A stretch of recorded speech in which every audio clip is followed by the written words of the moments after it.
Hello and welcome to the Dungeon Crawler Carl Live. Achievement unlocked. You have read the first 4 books. All right, guys. Hey, thank you guys for stopping by, and let's go around the horn and I'll let these fellow crawlers introduce themselves. Go ahead, Josh. I am Josh from the Already Overbooked BookTube channel. I go through and talk books. I mostly read indie books lately. That's pretty much what I've been doing for the past 7 months. So if you're looking for a fantastic indie book, stop on by. I guarantee I have a recommendation for you. So that's all from me. And to anyone that saw any of these other videos here, I already know, Nathan, you can call me the Warlock. I come out from under my bridge from time to time and cause some mischief. So let's cause some mischief. Let's do it. Yeah, all I can say is stick along with us. It's going to be a fun ride because if you don't, like everyone's favorite doll head says, "Well, kill your mother." Put the knife in my mouth. I want to cut the bitch. Give me the knife. I got him. But yeah, so when you guys, Josh, how long were you binge reading this? If I don't know if by this point, if you were like all in and did you go straight into Feral Gods right afterwards? Yes. So when I originally read these, I read the first one, took a month off, and then I binged the rest of them because the last one was coming out. And I was like, I need to catch up before the newest one comes out. I wish. And it was fantastic. It was so much fun of going through and being able not to wait until the next one. So that was a huge blessing because right now I'm sitting here twiddling my thumbs going like, I need to see what happens next. And I'm like, I need it. I need more. I gotta have it. So just to be clear, when you say the newest one was coming out, you are talking about This Inevitable Ruin, the one that just came out, right? Yeah, the one that just came out. Yeah. Me and you were in the same boat then. Yeah, we screwed ourselves. We had to wait. Well, I should have had patience, man. I should have had patience, but I have zero patience. I'm like, I'm in it. This was like black tar heroin for me. I couldn't quit it. Dude, I wish I had been on the roll because I would have been making review videos had I caught up. But the way Josh says is the exact way I was with Red Rising. I hadn't started Red Rising, and they're like, the newest book is coming out in 4 months. I'm like, there's no way I'm going to catch up. And then it's like, you just go back to back into, But yeah, that's how I'm feeling about this book. If I hadn't had to read or listen to 4 audiobooks in the last week besides this one, I probably would have already went on to the next book because these books are like I said in the last one, I felt like the last one was like a cool down book. It's dungeon crawler, it's crazy, but it's not dungeon crawler crazy. This one, we're back to the weirdest things that Matt could come up with. Again, I love at the beginning of all the books, we have to decide. It's like, okay, all right, what's Mordecai this time? Well, what's he? So now he's like an eagle, right?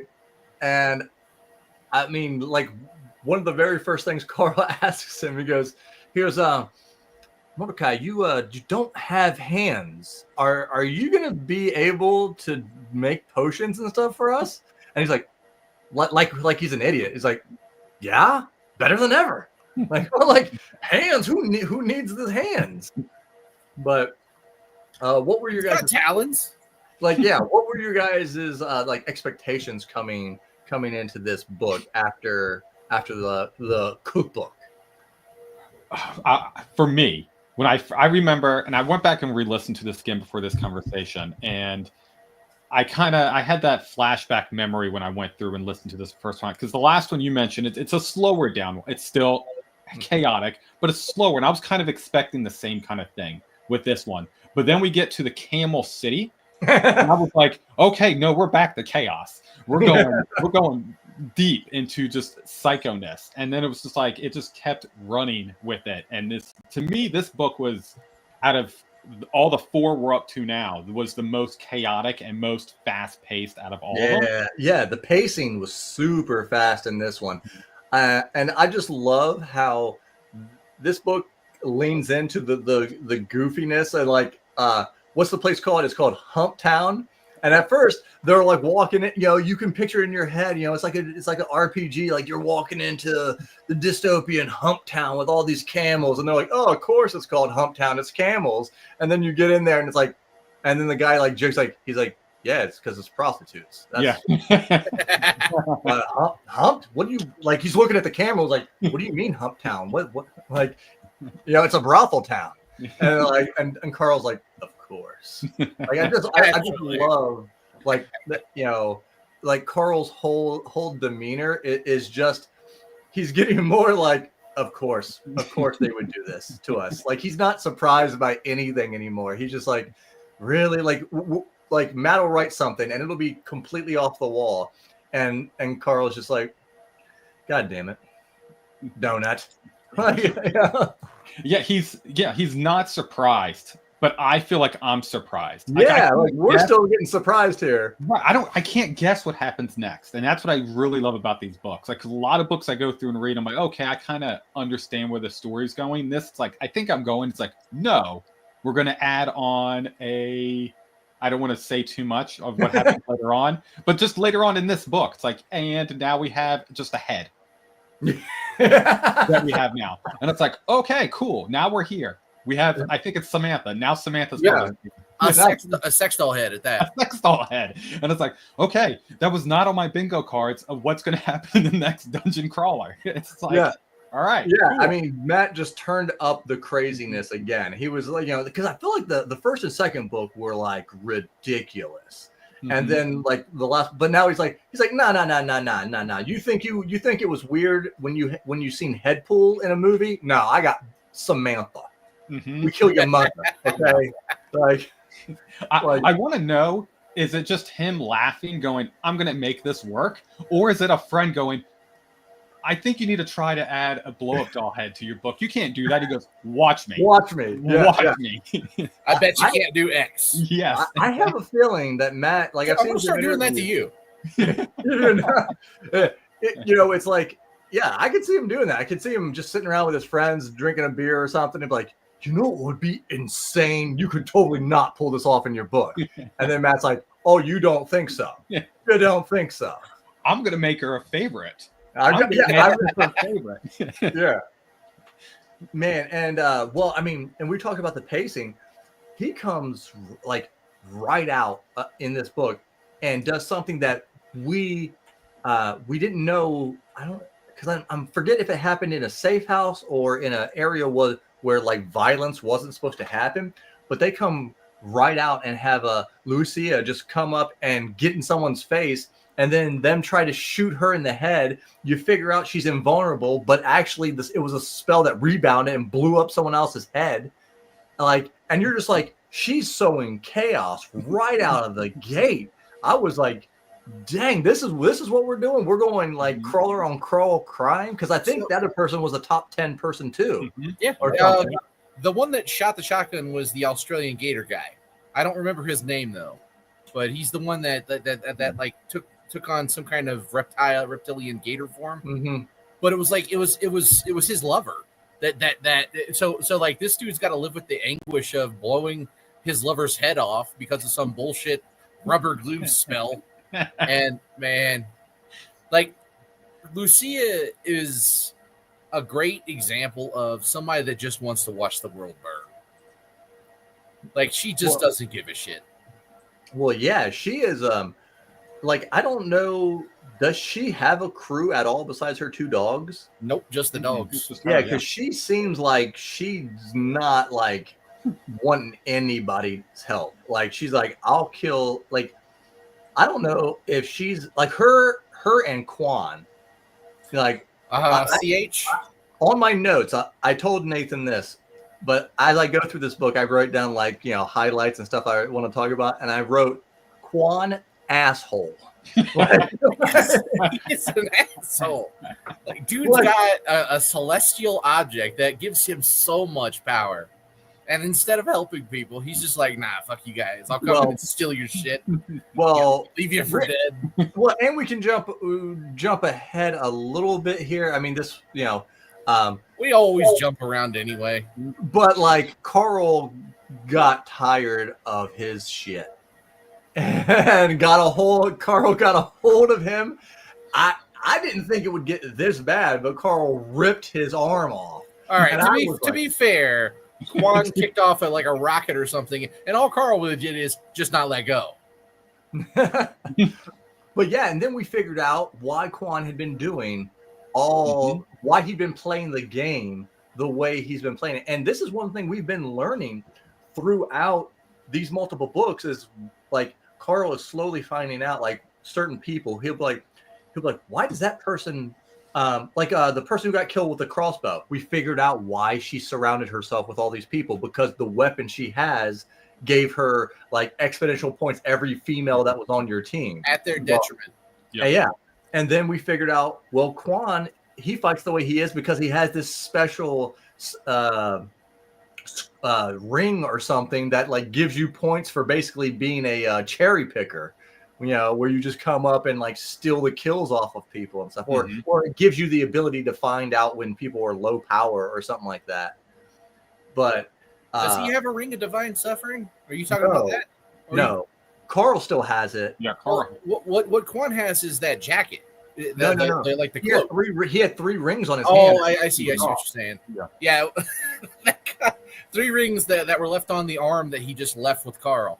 Yeah. Well, I love that Carl takes off the rings, right? And as soon as he takes off the rings, it tells him what it does. And he's like, oh, damn, that's good. I'll put it on. And he gets through the second one. He goes, oh, that might be one of the most. I'm like, no. He goes, no wonder he's been playing the game the way he's been playing with this. And then he grabs the third one. Third one won't come off. He like crushes his knuckle to pull it off. And then he goes, it's not giving me anything. And then he like looks on the inside of the band and he goes, oh, there's initials on that one. Crush. Put it back on there. Wedding ring. He ripped off his wedding ring. Oh my God. Like just some of the crazy stuff. And then I liked this world that this level, the domes. I thought that was super cool. And the way that they set up how you had to win is you had to pull down the domes and then like you could go to other like and it made it weird. And we finally got to see the breathe underwater spells that they've been getting forever. And Donut wasn't happy about that. Yeah. Oh my God. And it's horrible, like because it's not real. It's like every time the spell runs out or whatever, or they climb out of the water, it's like, yeah, you have the breathe underwater spell, but it doesn't work like you think it should work, where it's like, oh, I'm just completely fine when I get out of the water. It's like, no, you've been breathing in all this black sand and water. It's just not killing you because of the spell. So as soon as you get out of the water, it's like every time it's like Carl and Donut are like puking. You know, they're like, I'm never going to get used to this. But yeah, Donut isn't a water cat. I love how she got like this, like the special spell that makes you basically now you don't have to like redo it. It's like you can be underwater as long as you want, and Donut still refused to go on. She's like, I don't care that I have the spell. I'm not going in the water again. And then of course you have Carl telling the story about how he tried to give her a bath like before B got home and ended up in the hospital or something. I'm just like, every cat owner can relate to this.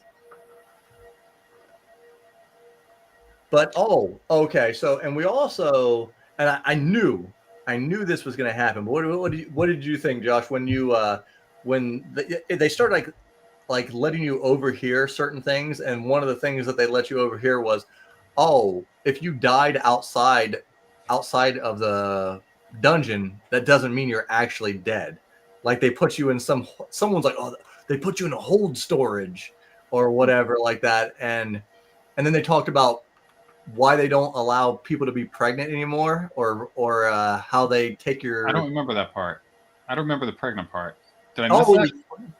Yeah. So yeah, especially I think at the end. At the end, they talked about why they don't allow that anymore, because the company that did before had like some kind of like child genocide or something like that on, and it's like it was great for ratings, but even the people who worked it thought that was too much. So now there's a rule, you can't do that anymore.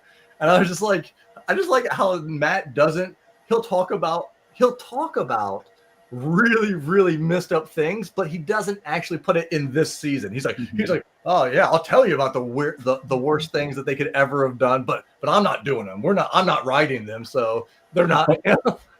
But they were good for ratings at the time. Yeah, oh man, everyone was watching. They loved all the baby slaughter. That was fantastic. Like, like I love dead baby comedy, man. I love how Carl is just getting deeper. Like it really only happened once or twice in the first 2 books, but now he's saying it like over and over again. He'll just be like before he gets on one of the shows, he's like, they won't break me. I am going to break. Like, and then and at the end where he's like screaming into the ether, he's just like, I will be broken. Was this the first book? I was trying to go back and remember the previous ones, because they lost a mission on this one, and I wrote that down. They failed their first quest. Was this their first quest that they failed at the beginning? Yeah. That so a guy. Yeah, the fuck ups were with them. Yeah, it was the fuck ups that failed it, right? Yeah. Well, yeah, they locked Carl in the dome. His dome had nobody like over level 21 or 22. And Mordecai's like, they put you in here with a bunch of scrubs. He goes, they're doing it on purpose. They're trying to kill you, Carl.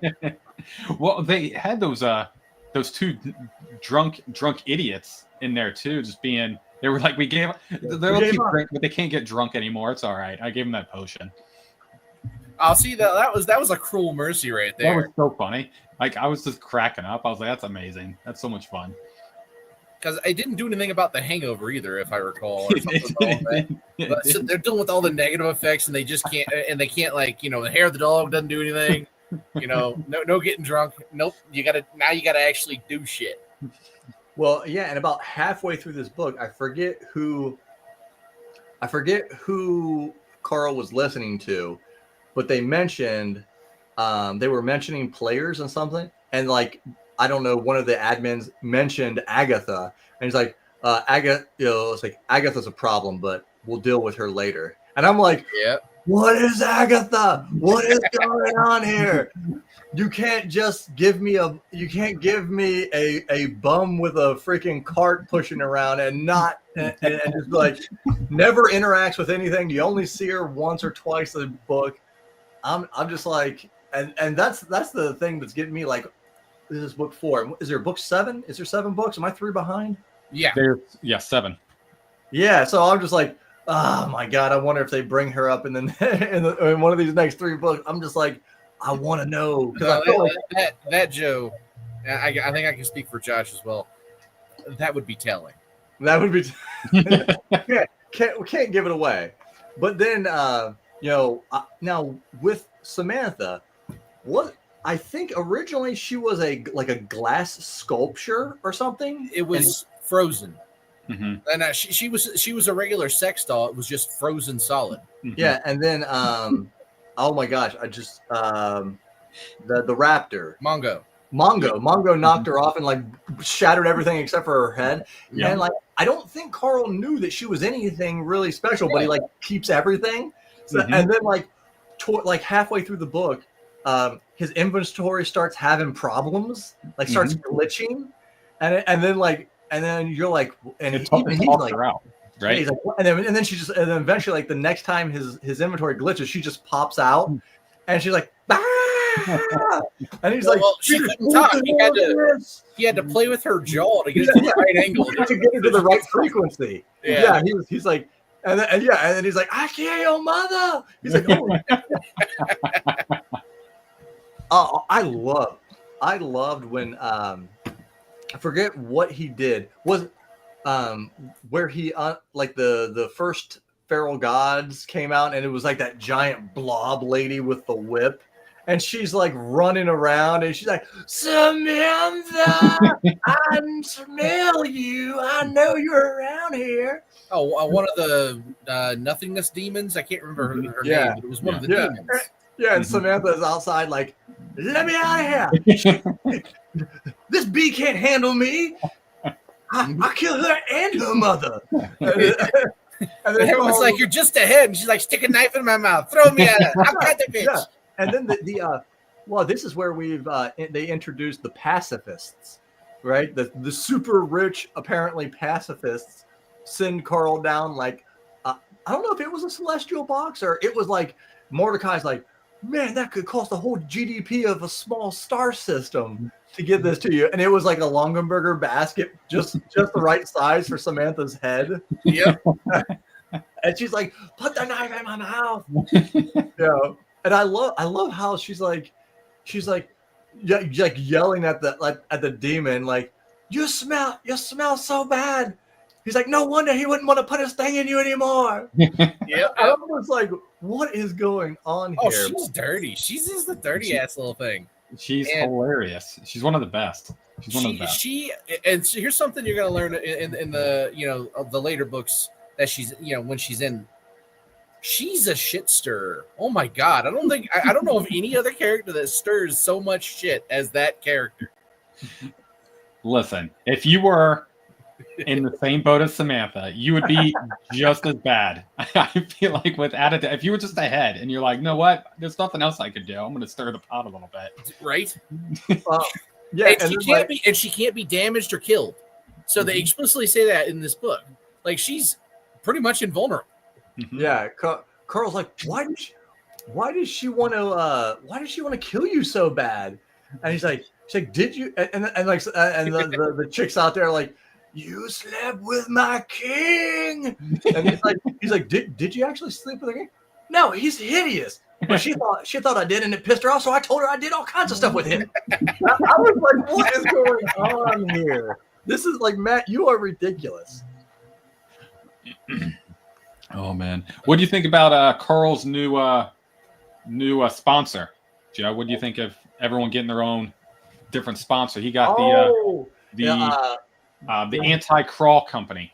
What do you think? Yeah. I and it's so funny. Like now, Carl's like talking to the ceiling and stuff. Whenever he's like, or Mordecai even did that too. He's like, we can't. Like Mordecai's like, yeah, we can't do that. We can't do that on this level.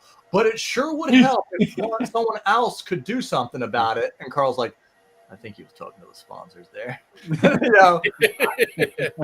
I love how they're you have factions now that are like they're like, yeah, we see where Carl's going with this, and we want him to keep going, and we're gonna and Carl's getting we're getting introduced to new characters that were in the cookbook.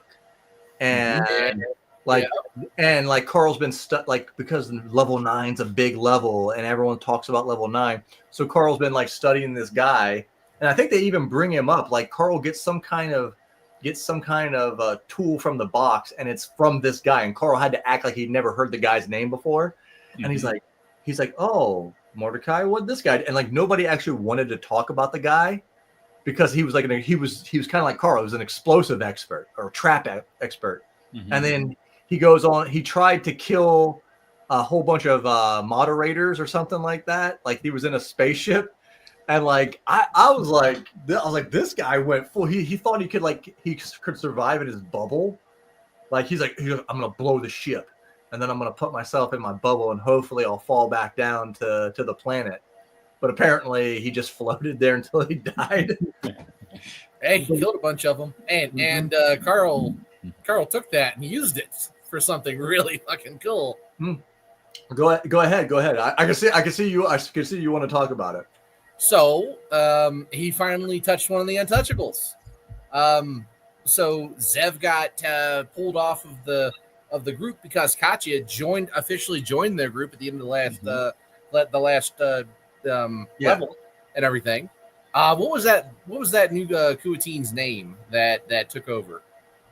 Oh my god! Up in the organization, so she was able to supersede. But either way, that new Kuatine was an absolute bitch, and just treated Carl and Donut like crap. Well, Katya too. But what was the final straw? What is it? Loya? Yeah, Loita. Loita, yeah. And Donut hates her with a passion. Oh yeah. And what is it that she finally did? What was the straw that broke the camel's back, Joe? Do you recall? Oh my god, I forget. Oh my god, because they kept because she was like, oh yeah, you don't know what we had to do to retrain Sev or whatever. And Carl and her are like, what did you just say? What are you doing to her? Yeah, and then Carl and Donut's like, we're done with her. Well, that wasn't the final one though. That wasn't the final one. You don't remember? Yeah.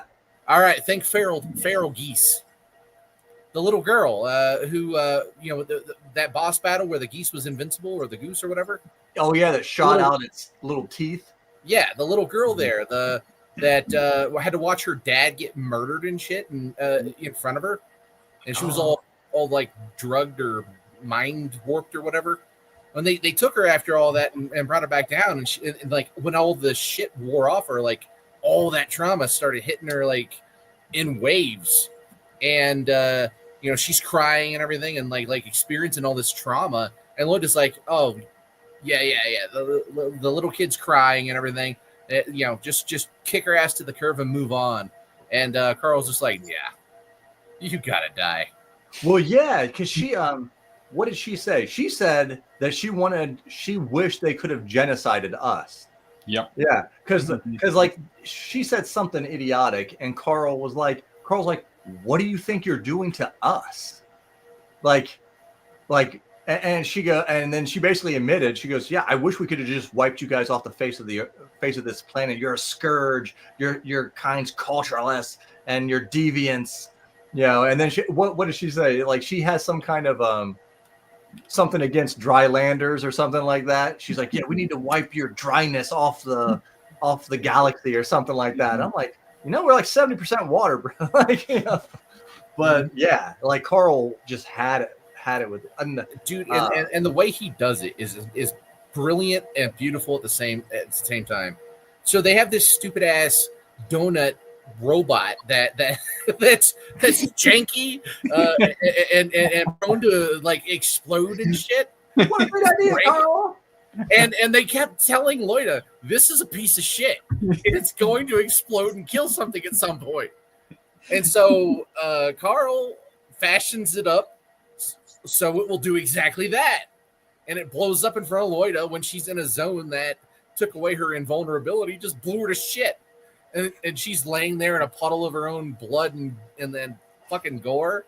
And Carl and Donut just walks over and I don't remember the whole conversation, but it could be kind of summed up with, yeah, well, we told you this was going to happen. Yeah, I love how Carl was being accused by this person. They were like, they just laid it. And this is so corporate. They just lay out paperwork and they're just like, all right, well, we're not really going to do anything to you, but we need you to admit that you did it.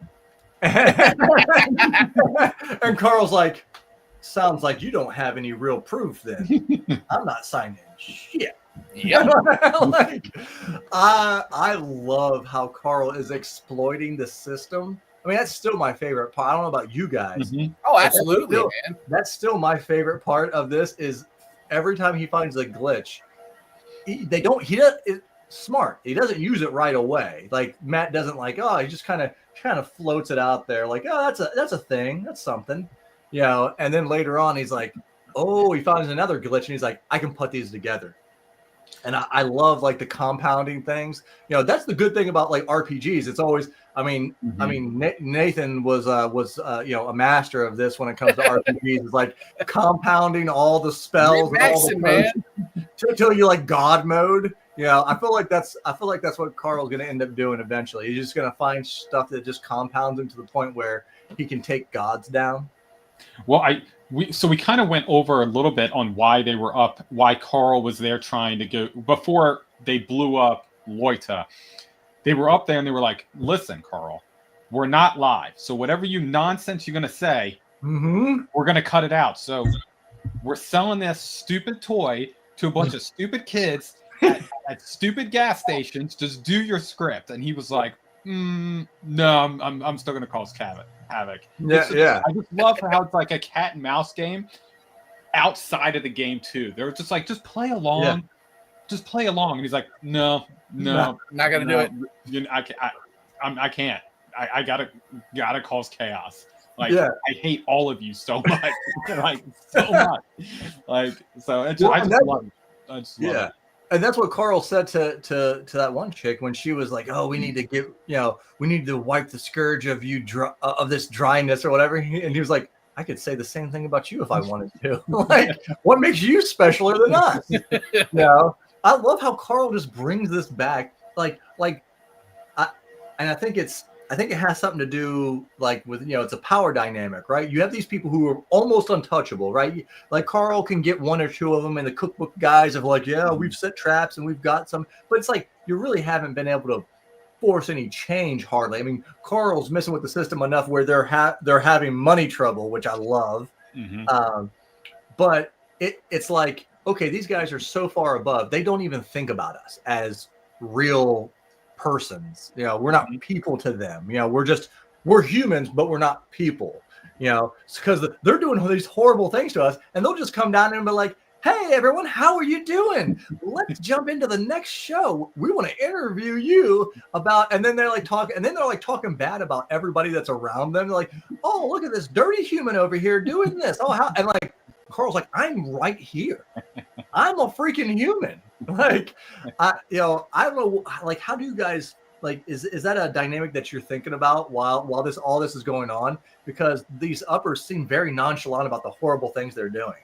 Oh yeah. Well, that's a common thing you see in these types of dynamics and stuff.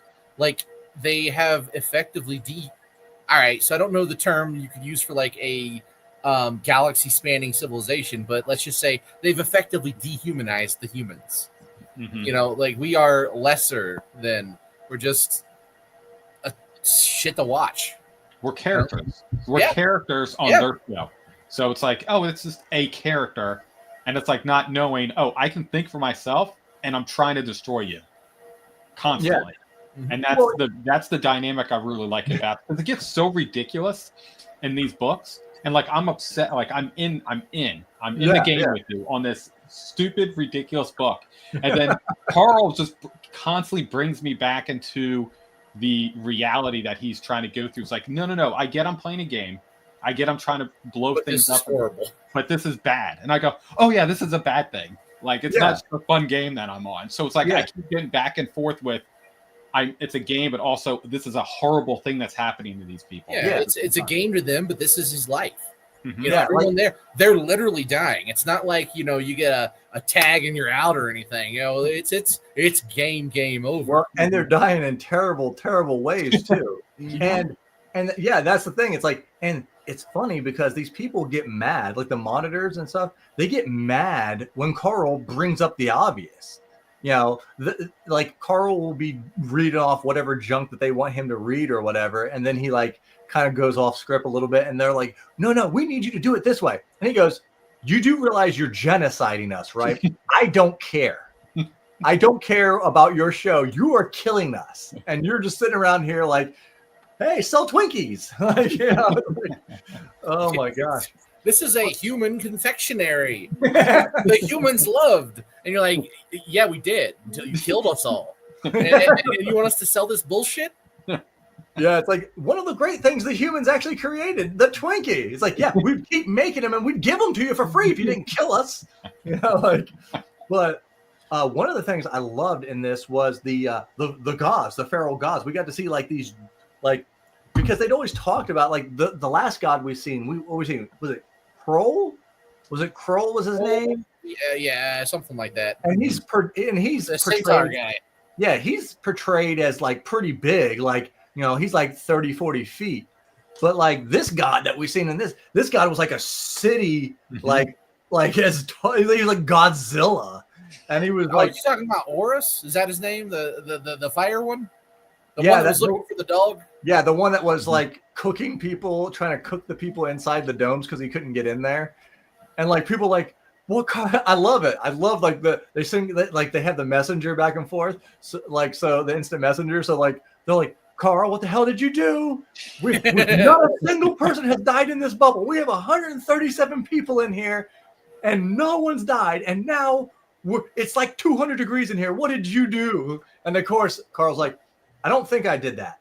And then he starts talking to someone else. And he goes, okay, maybe I did do that. but I'm gonna save you. Don't worry. Twinkies. Yeah, Twinkies are pretty spectacular. I'm not gonna lie. That might be one of the best inventions.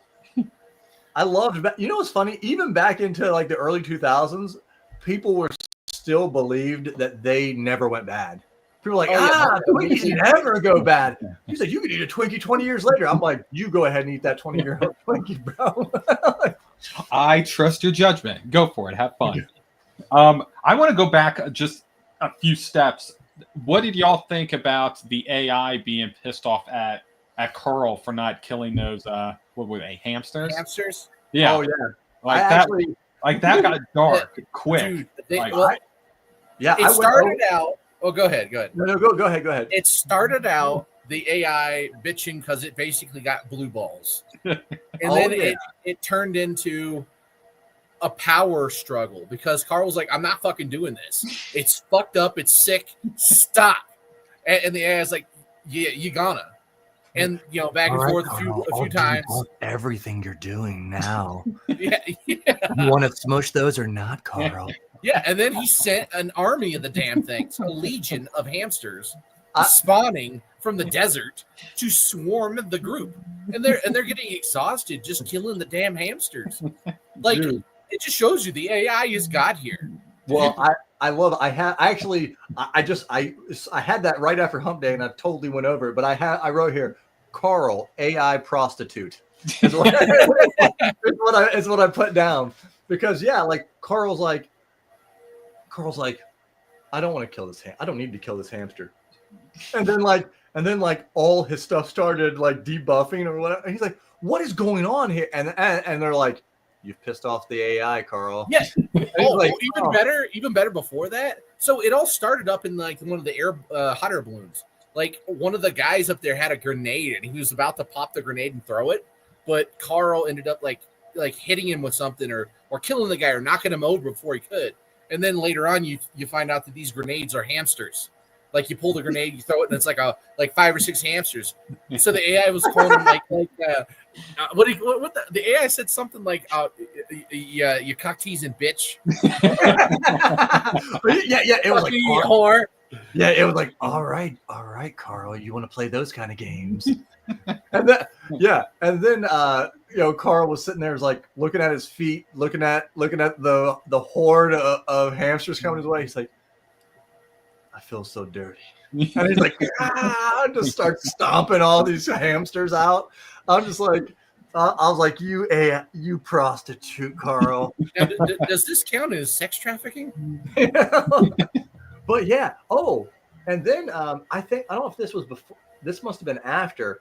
But when Carl was like, the dog, he's like, yeah, the AI like is still messing with him. He's like, all right, Carl, if you keep the dog safe, you get this. And Carl's like, all right, that's gonna be great. We're gonna keep this dog alive. And then like they're starting their plan, and then all of a sudden the AI is like, if anyone kills the dog, they get 1,000,000 coins. And Carl's like, you son of a bitch. Damn you! And there was a handful of people that went for the dog, of course, and whatnot there. But the king of the bunch is fucking Quan, and he was so determined to kill this dog. And the dog here, it's like what 3 stories high, like Godzilla dog. But it has like one hit point. Cerberus light. Yeah, but the thing has like 1 hit point or something, or like 100, something stupid small for like something that big.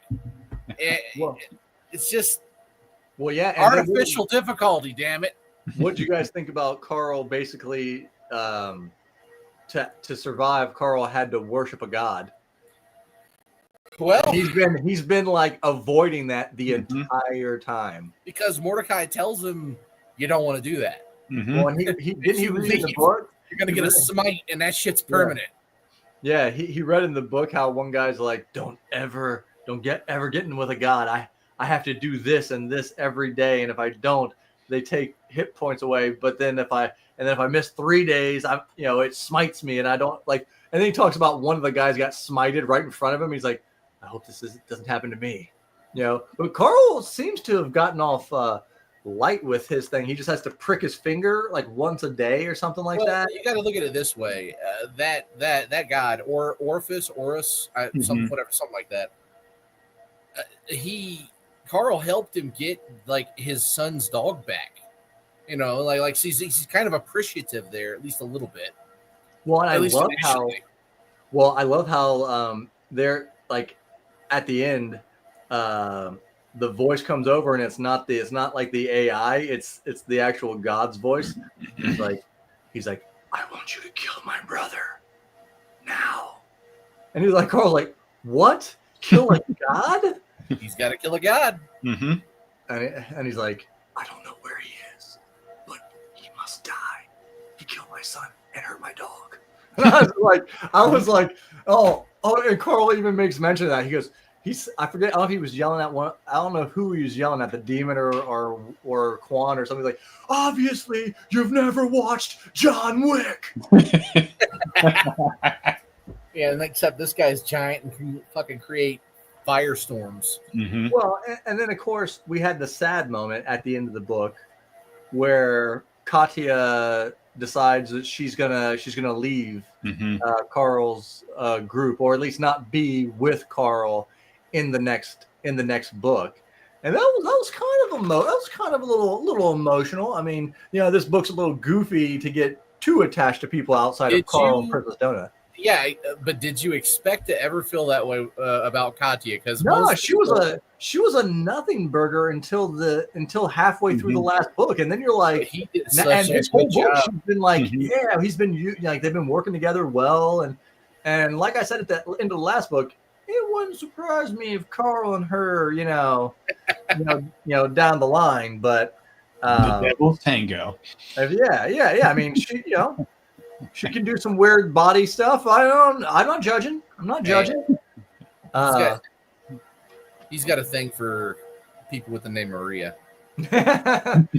Oh, but yeah. Oh yeah. Totally forgot to even bring up Maggie. That was the other arc. Yeah. You had the main story arc, and then you had the Maggie and Chris story arc.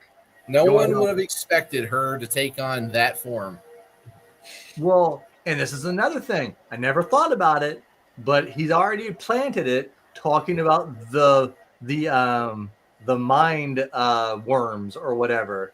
Mm-hmm. And Mordecai's like, don't ever take any of the mind, like the actual worms or whatever. He goes, no matter what they tell you, they're going to give you, you know.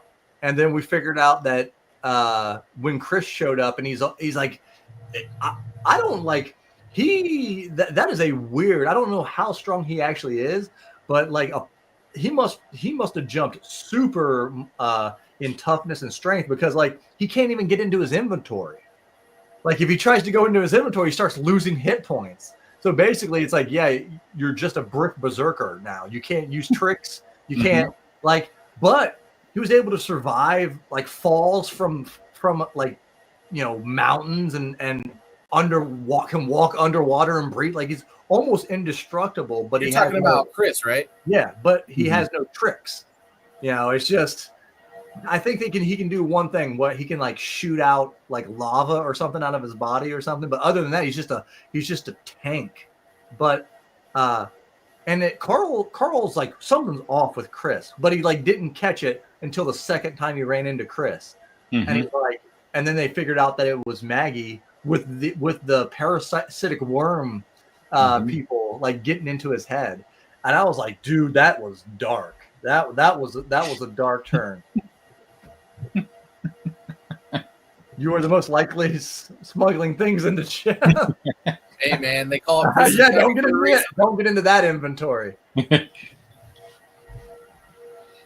But I'm trying to think if there's anything else. Of course, we talked. They brought up Agatha, and then we get Agatha again at the stairs, and it's like, and he's like, she's like, woohoo, and he's like, he looks at her, he's like, she's level 12. How is she alive? Just disappears into the staircase or whatever, and I'm just like, I'm not gonna, because I know you guys are ahead of me, so I'm not gonna be like, is she this? Is she that? But like all I'm thinking in my head is, what the hell? Is she a god? Is she a moderator? Is she an infiltrator? Like, I'll tell you, she's cantankerous. she's got some problems. Okay. How many crawlers are left? Because I remember in this book, I wrote in my notes that 15 admins died on this floor, and then I put half the crawlers died, but I didn't put how many. Less than 100,000 now. Less than 100,000. Okay. Yeah, Which because is it was still... like 90. It was like 96,000, and he said we lost half of the crawlers on this level or something like that. Mm-hmm. So yeah, they're under 100K now, which is still considerably high for this level. Mm-hmm. Well, yeah, they keep, and I love like that we're not just in Carl's story with this. There's also like the story of the Borant Company and other people screwing them over, and like how they're like the AI is fighting back with them. I love how the AI, like when the AI got back on Carl's side, it was like, oh, platinum box received. They tried to keep you from getting this, but we won in court because I'm the best. You know, like, and the AI like, F them, you know, like, but the AI is getting more and more crazy in each of these books. Like first, I remember in the beginning, it was like, and then this happened. Here you go. And then now it's just nothing but giving her opinion the whole time. It's I'm going to do whatever I want now. Yeah, it's her opinion. It's like, yeah, no boxes for you because you are terrible. Yeah. You know, like, or she gave him another toe ring or whatever, like power him up again. Mm-hmm. I forget what this one did, but it was like really strong. Like it was called like the spicy box. He got it from the spicy box. Didn't Mordecai make a point of saying how powerful that was or whatnot? He's like, this is damn near a celestial level. Yeah, he goes, because it had 2 buffs on it, like two things. And he's like, 2 buffs. He goes, that's almost a legendary item. That's what it was. And then like he looked in his, I like how Carl can like look in his inventory and see how rare and then how expensive stuff was. And that was like the second most expensive, just above the ring that we talked about earlier. And then another item that's like Doomsday up there. Is that the other item? No, it's I don't know if it's like a locket or I forget what it was, but there was something up there that was like really this was the closest thing to it in worth. But then of course the book ends. I love Carl's declaration at the end of the book where he's like because they're talking about in the next level the hunters can come out, like not the AI but the lady who runs the show is like, everyone on the next level, we're going to hunt you to extinction. And there's more hunters than ever before. See you. And Carl's like walks up, like you can see him walking up to the stairways and just turns around and says, any hunters that are on my level, I will kill all of you. And I was like, Carl, why you do this? We've almost got an entire hour without bringing up the elephant in the room here, like the most obvious thing to talk about. The worst thing to talk about? No, the most obvious. Oh. What did y'all think of the actual gate of the Feral Gods? Oh. Well, yeah. I mean, Josh. Overpowered? Yes. I like that. God, yes. Yeah, like what kind of question? Yes, it was extremely overpowered. But I'm curious for you, Joe, and then get back to this. Where do you rate this book compared to the other ones? I'm curious your thoughts. Like the first 4, if you could rate this one. I'm gonna say that this, actually writing. It's number 1, but like of pure enjoyment, it's probably number 2 behind the first one. Because the first one was just so wacky, crazy. I'd never seen anything like it. But yeah, I think this one's definitely better than the second or the third. Just because like you talked about earlier, like I like fast paced, like let's go type books. And yeah, this was probably the fastest paced book. And like I said, we've had some super dark, and we had some dark things. And they weren't cut up by humor, some of them. Like the whole Chris thing, that really wasn't cut up by a lot of humor. I mean, that was just dark the whole way through, which I can appreciate. But then and then of course, and me and Nathan talked about a little bit about this, and I didn't want to go. I didn't want to talk too much about this yesterday, but of course we had what I knew was going to happen. I knew he was gonna do this, and This has been fun. You remember from the very first book, I'm like, please don't do this, Matt. Please don't do this. We don't need this storyline. We do though. We absolutely do.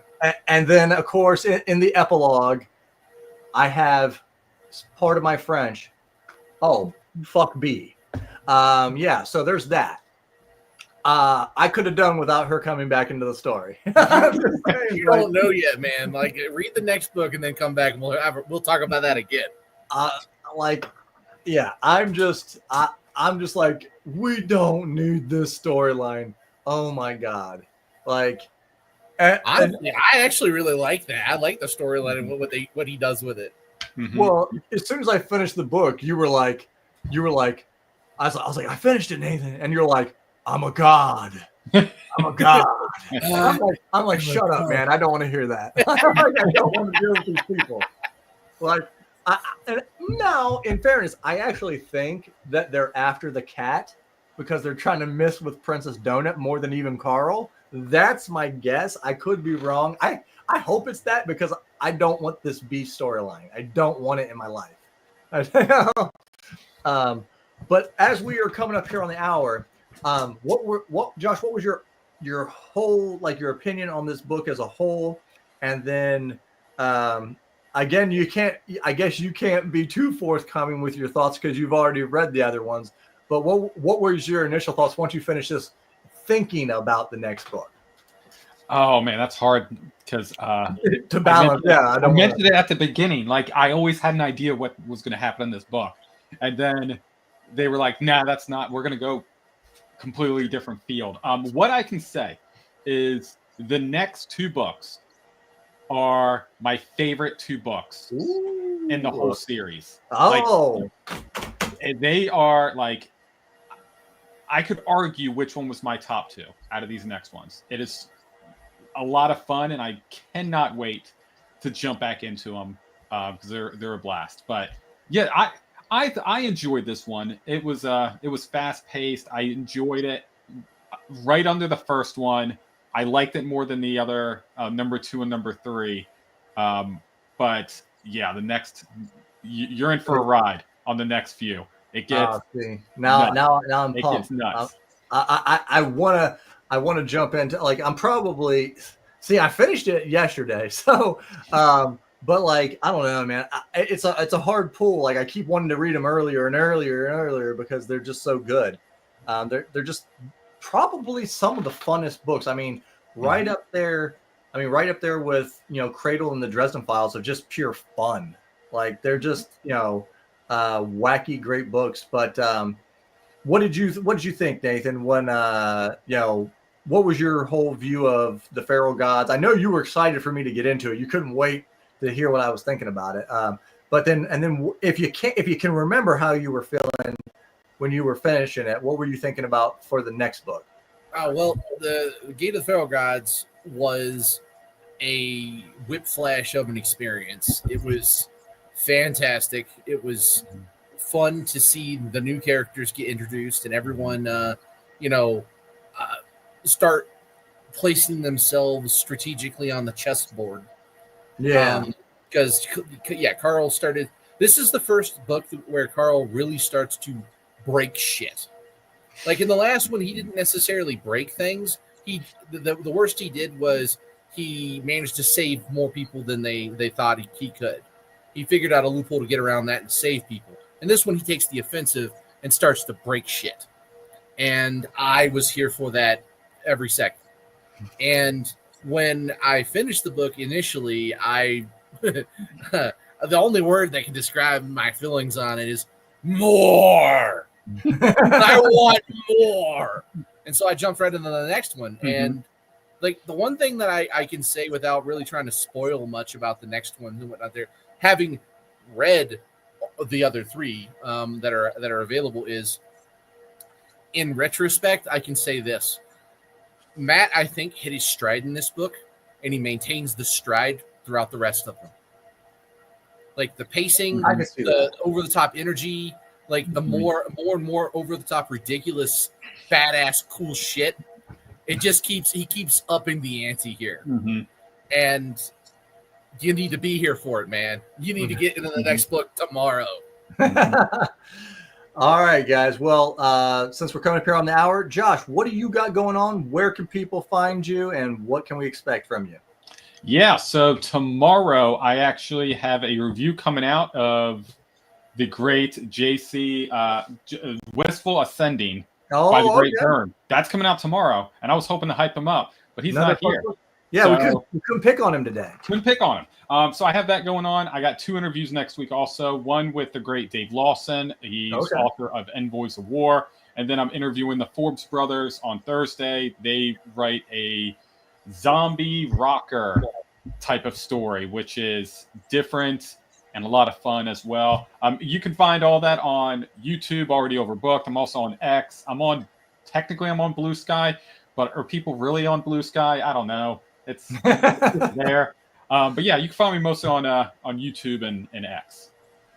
All right, guys. Well, and we all, any parting words for us, Nathan, since we know you pretty much jump on here whenever I yell at you. So. Yeah, I'm going to go back under my bridge so no one can find me until the next time I'm called.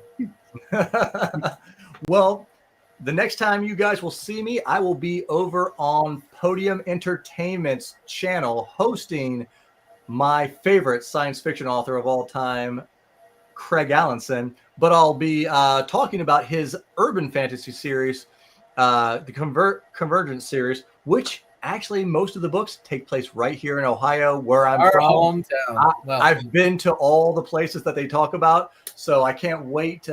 Maybe some of you will come over and check out Podium's channel here next week. So thank you, guys. Thank you, Josh. Thank you, Nathan, a.k.a. The Warlock, for stepping over. And we will see you all soon for the next Dungeon Crawler, Carl.